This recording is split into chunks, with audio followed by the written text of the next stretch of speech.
Gloria al Señor. Bueno, hermanos queridos, muy buenas y bendecidas tardes. Hoy les traemos una predicación que yo he decidido titular La gasolina del cristiano. Es ese combustible que nos hace movernos en Cristo Jesús para su gloria. Un poco para introducir cuál es esa gasolina. Recordemos que siempre se nos ha enseñado que existen dos palabras mágicas que te abren puertas en la vida. ¿Cuáles son esas dos palabras? Una es gracias y la otra es por favor. Hoy vamos a estar hablando de la primera, de las gracias, es decir, de la gratitud. De esto se trata este mensaje. Qué importante es esto, porque esto no solamente obra para bien en el mundo, en nuestras vidas, sino sobre todo también en los caminos de Dios, el ser agradecido. Bendito sea el Señor. Es un tema muy importante. Es el combustible del cristiano. Y sobre todo se basa en lo que hizo Cristo Jesús. Todo apunta a lo que hizo Cristo Jesús por nosotros en la cruz del Calvario. Bendito su nombre por los siglos. Vamos a un texto muy particular y muy importante en este tema, que es Lucas capítulo 17, versículos del 11 en adelante. Dice la palabra: yendo Jesús a Jerusalén, pasaba entre Samaria y Galilea. Y al entrar en una aldea, le salieron al encuentro 10 hombres leprosos. Bueno, aquí todo el mundo sabe lo que es la lepra, una enfermedad terrible de la piel que se te cae a pedazos. Y aquí encontramos que en este grupo, era un grupo realmente mixto, habían judíos y habían samaritanos, que no se llevaban bien entre ellos, sin embargo se habían unido por el dolor, se habían unido en la desgracia de compartir esta terrible enfermedad. Dice, les salieron al encuentro 10 hombres leprosos, los cuales se pararon de lejos, porque estaba prohibido por la ley que un leproso se te acercara. Realmente tenían que estar a unos 100 pies de distancia, unos 30 metros, para que me entiendan alguien. Y alzaron la voz diciendo: Jesús, Maestro, ten misericordia de nosotros. El Señor no puede hacer caso omiso a esas palabras, nunca. Dice que el corazón contrito y humillado Él no despreciará jamás. Cuando Él los vio, les dijo: id, mostraos a los sacerdotes, según el rito de Moisés, porque Cristo vino en la ley y estábamos en el tiempo de la ley, en este pasaje, y el Señor nos manda a mostrarse a los sacerdotes. Y aconteció que mientras iban, fueron limpiados. Aleluya. Fíjense bien que a mí me llama poderosamente la atención de que el Señor los mandó, aún estando leprosos, a que fueran al sacerdote a pagar una ofrenda, a dar gracias. Pero todavía no había sido sanado. Él te manda, tú tienes que actuar por fe. Entonces mientras iban, mientras se obedece, iglesia, entonces ocurre el milagro. Amén. Y esto es la enseñanza principal aquí. Entonces uno de ellos, versículo 15, acuérdense que eran 10, uno de ellos, viendo que había sido sanado, iban de camino para allá para el sacerdote, y se sanaron todos, pero uno de ellos, solamente uno, volvió glorificando a Dios a gran voz. ¡Aleluya! ¡Gloria a Dios! Aleluya. Hay quien dice que no se puede hacer bulla, porque Dios no está sordo, pero tampoco Dios es nervioso, ¿no? Así que este hombre estaba alabando a Dios a gran voz y se postró en tierra a sus pies. Adoración, amén, dándole gracias. Y este era samaritano. Resulta ser que este no era ni tan siquiera judío, era un samaritano, y fue el único que regresó. Respondiendo Jesús dijo: ¿no son 10 los que fueron limpiados? ¿Y los 9 dónde están? ¿Dónde están los otros 9? Jesús esperaba ese agradecimiento. No hubo quien volviese, continúa diciendo el Señor, y diese gloria a Dios, sino este extranjero. Es decir, que el hombre no era judío, no era el pueblo de Dios. Fue el que vivió agradecido, fue el que regresó agradecido para glorificar el santo nombre del Señor. Y le dijo el Señor: levántate. Estaba rodeado orando. levántate, vete. Tu fe te ha ¿qué? Salvado. Ya no sanado, ya le estaba sanado, ahora es salvado. Gloria a Dios. Aquí vemos la importancia de la gratitud una vez más. Pero qué triste, ¿no? Este rating, este promedio de que cada 10 uno está agradecido con el Señor. ¿Seguirá siendo este rating así en la vida diaria? Lo creo. En la vida actual, lo creo. Agradecemos muy poco para lo que el Señor nos hace y nos da. 9 estaban dispuestos, sin embargo, a cumplir con los estatutos religiosos de su época. Y todos fueron para allá al sacerdote, eso sí. Pero uno solo mostró el cambio en su corazón, en el interior. Lo religioso es externo. Ir al sacerdote y pagar una ofrenda, eso es externo. Pero el cambio del Evangelio de Jesucristo es en el corazón, es interno. Aleluya. Y es el que, y solamente uno lo manifestó a través de este agradecimiento. Gloria al Señor. Un genuino e interno agradecimiento. Eso es lo que necesita el pueblo de Dios en su corazón en el día de hoy. Este agradecimiento no solamente debe estar presente después de un milagro. Mucho mejor si está presente antes de los milagros. ¿Cuánto dicen amén? Amén. Vamos a ir a Mateo capítulo 15 y poner un ejemplo que es famoso. En el versículo 36 y 37. Y un poco para poner esto en contexto, estamos hablando de la multiplicación de los panes y de los peces, una de ellas. Y dice la palabra, y tomando los 7 panes y los peces, Jesús, ¿verdad? Dio gracias. Aquí hay una enseñanza, iglesia. Él dio gracias por lo poquito que había. No, lo único que tenemos es esto, para alimentar miles y miles de personas. ¿Y qué hizo él? Dio gracias. Lo partió y dio a sus discípulos, y los discípulos a la multitud, y comieron todos, y se saciaron, y recogieron lo que sobró de los pedazos, 7 canastas llenas. Amén, aleluya. Ese es nuestro Dios, un Dios de abundancia, un Dios que siempre te bendice, un Dios que siempre te hace que tus bendiciones sobreabunden. Amén. Pero hubo agradecimiento en lo poquito que tenían. Es decir, que después de ese agradecimiento viene un milagro de multiplicación. ¡Wow! Ahí hay una enseñanza. Sin embargo, el pueblo de Israel lo que hacía era quejarse y quejarse y quejarse, y estuvo dando vueltas en el mismo lugar. Un viaje de 2 semanas le costó 40 años por quejón. Entonces aquí tenemos que tener, iglesia, una enseñanza tremenda, porque la queja no mueve la mano de Dios.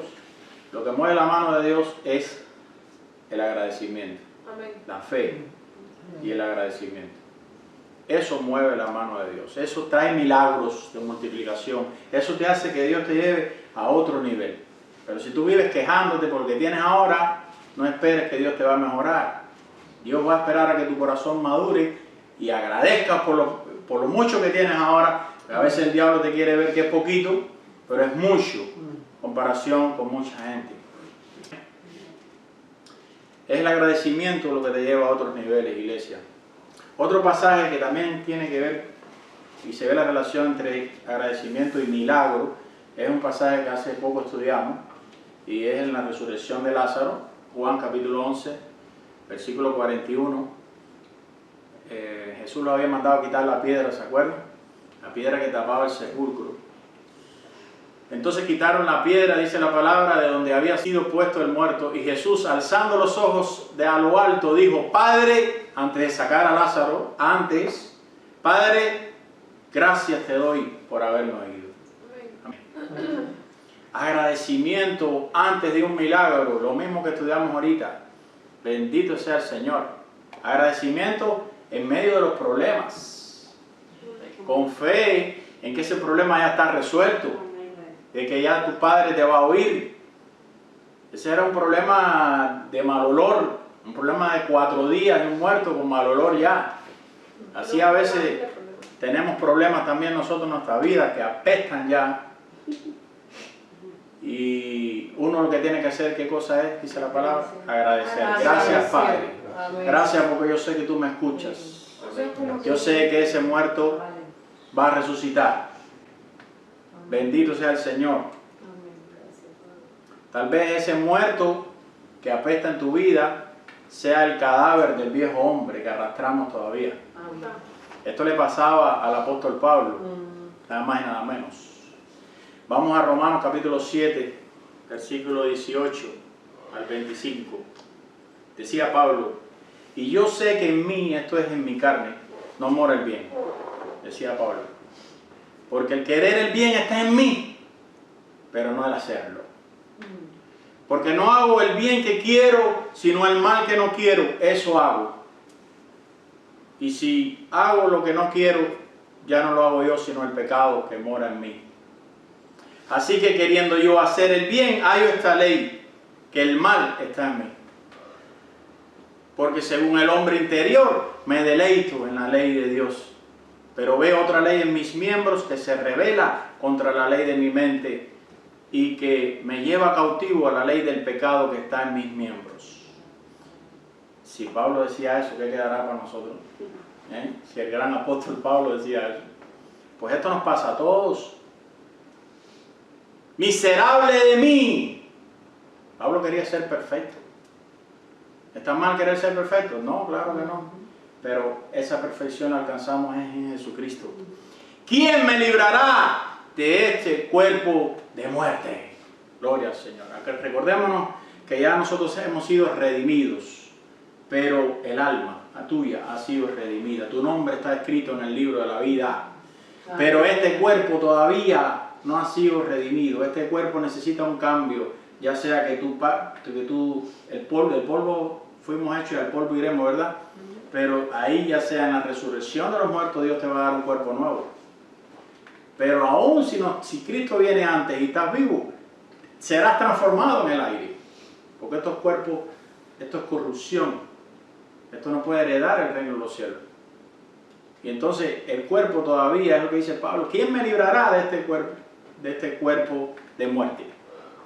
Pero él responde la pregunta o no la responde. El versículo 25 dice, y quiero decirlo a coro todos: gracias doy a Dios por Jesucristo, Señor nuestro. ¡Aleluya! ¡Aleluya! Gloria al Señor.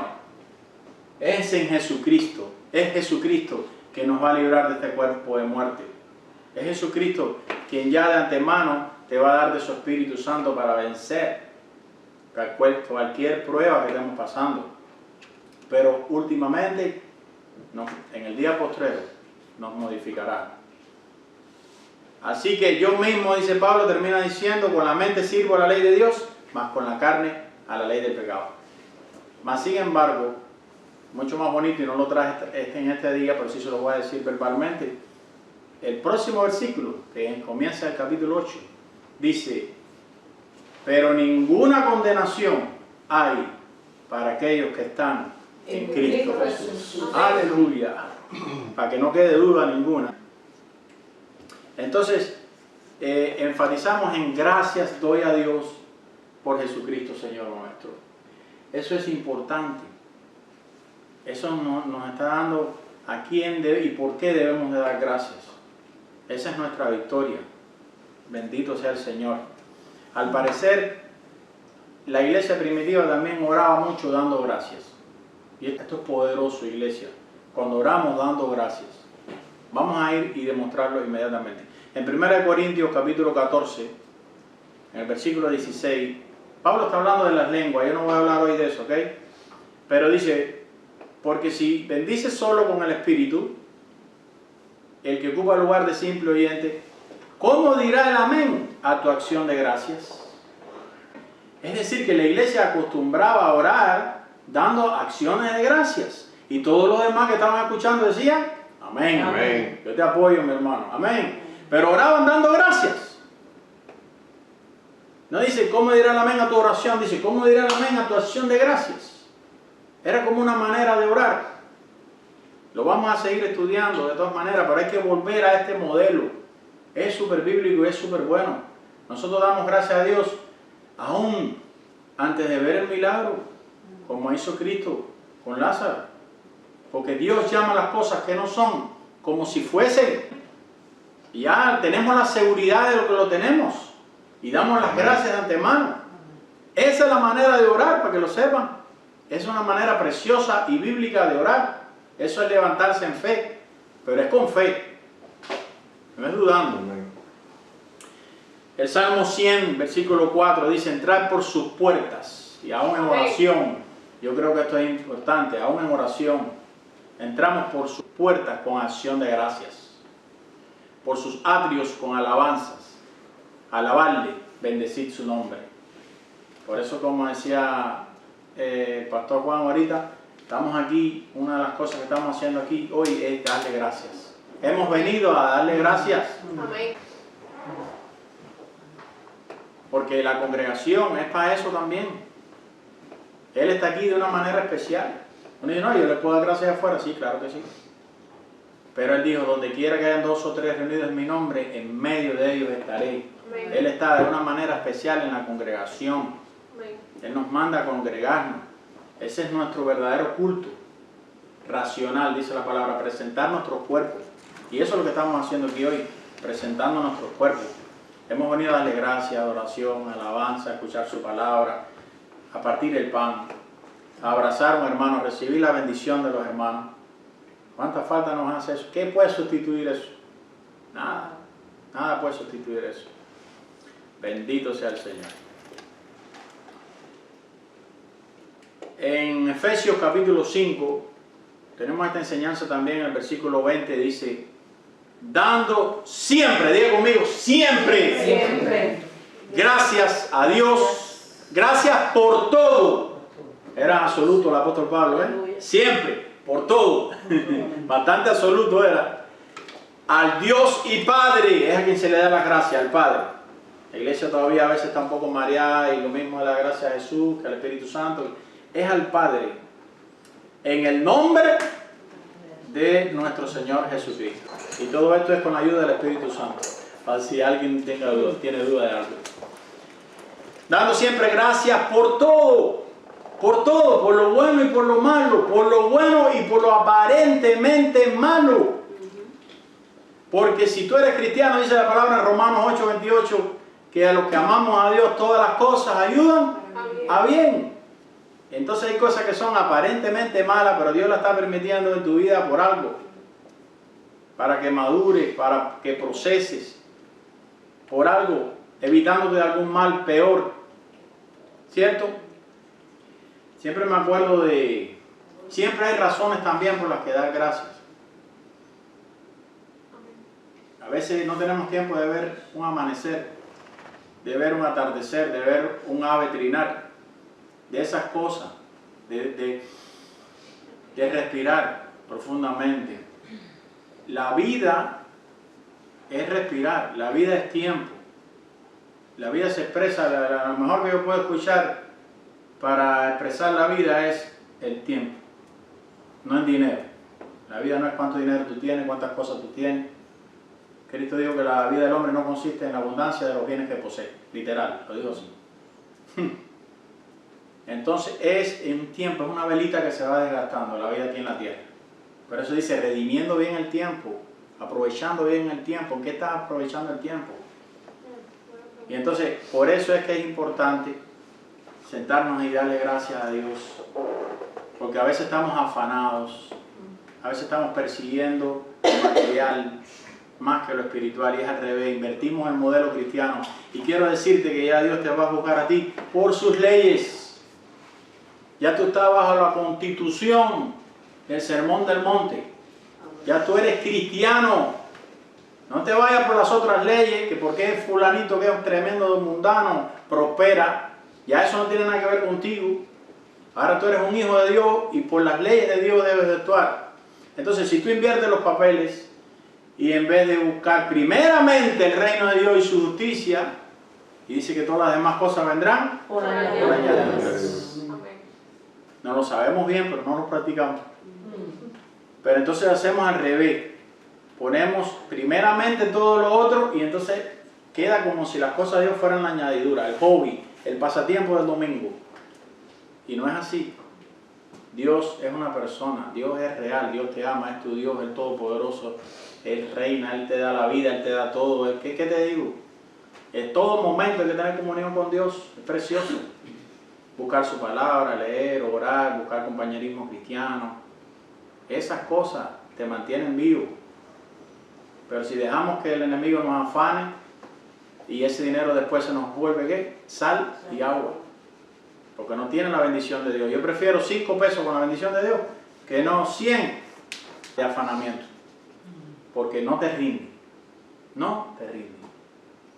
¿Y qué tú haces con tener los 100 pesos si nada más que sales para allá afuera y se te rompió el carro, cualquier cosita, y ya se te fueron los 100 pesos? Y dices, bueno, es que no está la bendición de Dios porque yo me afané, porque yo no le di el primer lugar, y Él es mi Padre y Él me ama y Él me está guiando a que yo vuelva a pedir.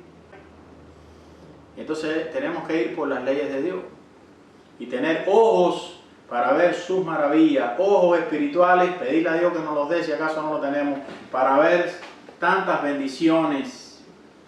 Porque a veces tenemos tantas bendiciones que se vuelven rutinarias y las dejamos de ver como bendiciones, como nos pasó ahora con el aire acondicionado. Eso las dejamos por ciertas y son bendiciones.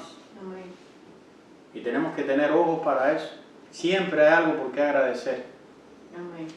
Una vez leí que venía un hombre en un helicóptero y miró para abajo y vio a alguien en un automóvil.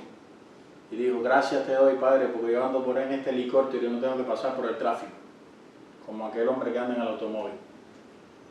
Y el hombre que andaba en el automóvil miró y vio uno a pie. Y dijo, gracias te doy, Padre, porque no tengo que ir a pie como aquel que va a pie. Y el que venía a pie vio a un inválido en el camino, sentado pidiendo limosna. Y dijo, gracias te doy, Padre, porque tengo mis piernas y puedo caminar. Y el inválido vio pasar una ambulancia con un hombre infartado, que le quedaban 1 minuto de vida. Digo, gracias te doy, Padre, porque no estoy en esa ambulancia. Y el de la ambulancia, habría que preguntar si tenía a Cristo en el corazón. Pero ojalá, o Dios quiera, que tenga a Cristo en su corazón, porque estamos en este mundo de pasada. Bendito sea el Señor. Filipenses capítulo 4, versículo 6. Dice, por nada estéis afanosos. Un poco hablando de lo que veníamos hablando.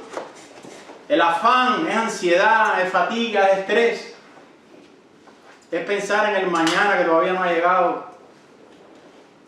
Lo que te trae ansiedad. Dice, por nada, el Señor dice, no estés afanosos.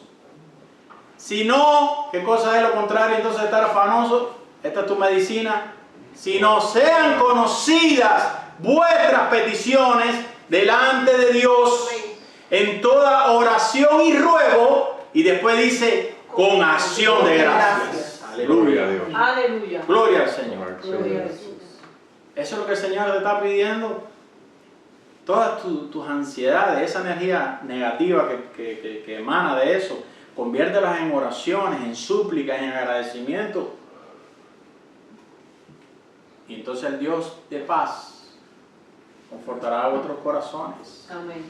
Guardará vuestros corazones en Cristo Jesús. Bendito sea el Señor. Colosenses capítulo 3, versículo 15. Dice, y la paz de Dios gobierne en vuestros corazones, a la que asimismo fuisteis llamados en un solo cuerpo. Y sed agradecidos. Hay que ser agradecidos, hermano. Con Dios y con los hombres también. Y con los hombres también. Hay que ser agradecidos. El mismo libro de Colosenses, el mismo capítulo también, pero en el versículo 17 dice, y todo lo que hacéis, sea de palabra o de hecho, hacedlo todo en el nombre del Señor Jesús, dando gracias a Dios Padre por medio de Él. Esto se parece a uno que vimos ahorita. Hacerlo todo en el nombre de Jesús, dando gracias a Dios Padre por medio de Jesucristo. Bendito sea el Señor. En el mismo libro también, capítulo 4, versículo 2, dice, perseverad en la oración, y después dice, velando en ella, ¿con qué? con acción de gracias. Y muchas veces estamos siempre pide y nunca damos gracias. Y por eso es que es importante orar dando gracias. Bendito sea el Señor. Bueno, hermanos, como les decía ahorita, para ir terminando, debemos ser agradecidos con Dios y con el hombre. No debemos de creernos merecedores. Es un demonio que anda por ahí, que nos creemos merecedores. Entonces, cuando te hacen un favor, tú dices un poco así por dentro, bueno, hizo lo que tenía que hacer. ¿Verdad que sí? Yo los conozco. Como que si hubiera hecho lo que tenía que hacer. Y no hay un agradecimiento. Hay un sentimiento como que nos lo dieron todo de chiquito. Yo no sé qué es eso, que eso está en el hombre, esa maldad de no agradecer. Y estamos acostumbrados a recibir, y a recibir, y a recibir, sin agradecer. Esto no debe ser así, mis amados. Y con Dios mucho menos, porque somos salvos por gracia. Diga conmigo, gracias por la gracia. Gracias por la gracia. Aleluya. Que es un don, precisamente la palabra gracia quiere decir es un don inmerecido y gratuito. Amén. Gratuito, pero que costó un alto precio. Costó un alto precio. Por eso es que Cristo, acaso, nos manda a través del partimiento del pan a que recordemos eso mismo, la muerte de Jesús, lo que Él sufrió. Esa es mi gasolina. Pensar todos los días, no nada más cuando partimos el pan, todos los días en lo que hizo Jesús por nosotros. Pensar en las bofetadas que les dieron. Hace poco estuvimos estudiando aquí que lo desfiguraron, en el grupo estuvimos estudiando, que lo desfiguraron de tal manera que Isaías, 800 años antes, había descrito que como a ningún hombre lo habían desfigurado. Wow. Así que eso no fueron golpecitos ni fue desfigurado. ¿Ok? Pero aparte le mesaron la barba, dijo Isaías también, es decir, le arrancaron la barba con las manos. ¿Cómo debe doler eso? Aparte de eso lo escupieron, le pusieron una corona de espinas. Y después que tenía la corona de espinas puesta, le dieron con una caña por la cabeza. Lo cual hacía que esas espinas se enterraran aún más en su cuero cabelludo. Eso sufrió el Señor por nosotros. ¿Qué hablar del látigo romano? Después 40 latigazos romanos. El látigo romano se llama flagrum, se llamaba. Tenía muchas tiras de cuero y en las puntas algo pesado, ya sea hueso o metales pesados, para lacerar la piel. Como un cinto. Bueno, hay un salmo que dice que se le veían los huesos, hay un salmo profético que dice que a Cristo se le veían los huesos acá atrás. Mucha gente quedaba ahí, no llegaba a la cruz porque se moría, no aguantaban los latigazos. Cristo aguantó los latigazos y aguantó caminar con el patíbulo, que es la parte esta horizontal de la cruz. Aguantó caminar con eso un tramo, pero no pudo llegar al Calvario. Tuvo que ayudarlo Simón de Cirene. Encontré algo por internet para que ustedes o todos meditemos en lo que sufrió el Señor, porque si hasta aquí estamos erizados, imagínense pasar también por la cruz. Y les voy a leer esto un poco para que entendamos, porque esta es la gasolina del cristiano. ¿Cómo morían las víctimas en la cruz? Dice, después de ser azotada, la víctima era a menudo forzada a llevar su propia viga o patíbulo hasta el sitio de la ejecución. El patíbulo podía pesar fácilmente unos 45 kilos. En el caso de Jesús, el registro muestra que él pudo haber cargado su patíbulo por una distancia de más de 2 campos de fútbol. En este debilitado y atormentado estado, no es de extrañar que el registro establezca que Jesús necesitó de mucha ayuda. Una vez que la víctima llegaba al sitio de la ejecución, el patíbulo era colocado en el suelo y la víctima era forzada a acostarse sobre él. Clavos de alrededor de 18 centímetros de largo por 1 centímetro de diámetro eran atravesados por las muñecas. Los clavos atravesaban el área del nervio mediano, causando que ondas de dolor subieran por sus brazos a los hombros y al cuello. En el lugar de la crucifixión ya estaba colocado un poste de poco más de 2 metros llamado estipe. En el centro de los estipes había un asiento primitivo para soportar a la víctima.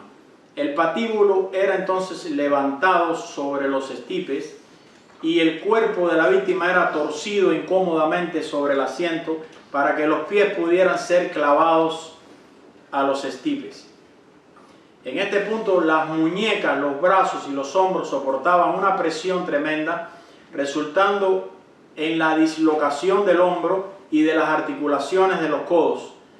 La posición del cuerpo clavado mantenía el tórax de la víctima en una posición fija, lo que hacía extremadamente difícil el exhalar e imposible el inhalar profundamente. No podía casi respirar. Habiendo sufrido los azotes, los golpes y la caminata con el patíbulo, Jesús es descrito como extremadamente débil y deshidratado. Probablemente estaba perdiendo cantidades significativas de sangre. Al paso del tiempo, la pérdida de sangre y la falta de oxígeno podían causar severos calambres, contracciones espasmódicas y probablemente la pérdida del conocimiento. Finalmente, el mecanismo de muerte por crucifixión era la sofocación. Para respirar, la víctima era forzada a empujarse sobre los pies para permitir que los pulmones se expandieran. A medida que el cuerpo se debilitaba y el dolor en los pies y las piernas se hacía insoportable, la víctima era forzada a escoger entre el respirar y el dolor y cansancio. Eventualmente la víctima fallecía de esta manera por agotamiento total o por pérdida de conocimiento, dejando de levantar su cuerpo de los estipes para llenar los pulmones.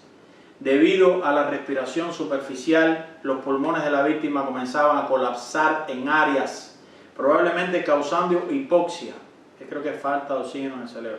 Debido a la pérdida de sangre ocasionada por la flagelación, la víctima probablemente formaba una acidosis respiratoria, resultando en un aumento de presión sobre el corazón, el cual latía más rápido para compensar.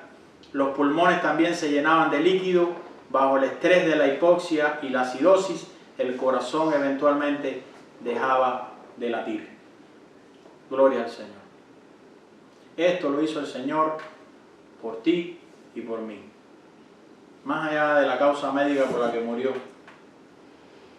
Hay quien dice que fue como un infarto, que por eso tenía agua y sangre cuando le atravesaron la lanza, porque aún después de muerto le estaban enterrando una lanza por el costado. Todo esto debe ser nuestra gasolina. Pensar en esto todos los días, lo que Él hizo por nosotros. ¿No te da fuerza a ti para seguir adelante? Amén. Amén. Por eso termino con un texto que no pudiera existir otro texto que explique más textualmente lo que hemos hablado, que sintetice esta predicación como este texto que está en Hebreos capítulo 12, versículos 28. Vamos a terminar con este texto precioso. Dice que así que recibiendo nosotros un reino inconmovible, tengamos gratitud y mediante ella, mediante la gratitud, que es la gasolina, amén, sirvamos a Dios agradándole con temor y reverencia. Aleluya. Dios los bendiga.